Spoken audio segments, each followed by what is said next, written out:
Luxury living Baruipur রাজমাঠের প্রথম round জেতার পরে কি বলছে সেটাই তোমাদের শোনাবো।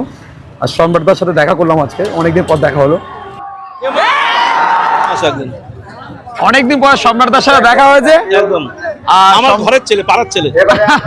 আর সম্রাটদার টিম জিতেছে, আমরা ভীষণ খুশি, যেহেতু একটা নিজেদের টিম যেভাবে সমর্থন করেছিল আমার টিমকে, মানে গলা কাঁপছে, দাও কেঁদে ফেলবো। কারণ মানুষটা তো ভালো, এটা তো অস্বীকার করার জায়গা নেই। এই মানুষটা ভালো বলে সবাই সাপোর্ট করে, ভালোবাসার মানুষ। অবশ্যই কেন বারুইপুর চোখে জল বেরিয়ে গেল, পুরো বারুইপুর আমাকে সমর্থন দিয়ে যায়।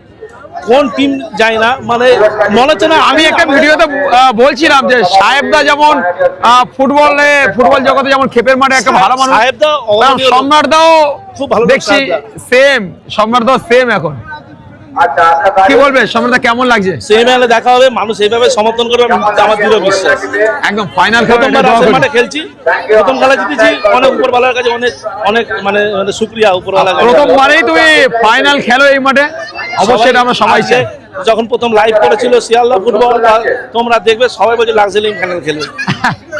এবছর 23টা টুর্নামেন্ট খেলেছি, 17টা ফাইনাল খেলেছি এবছর। এটা 24 নম্বর টুর্নামেন্ট, আরো খেলবো, খেলাধুলো উন্নতির সঙ্গে থাকবো। একদম একদম, তুমিও ভালো থাকবে। একদম দাদা, একদম।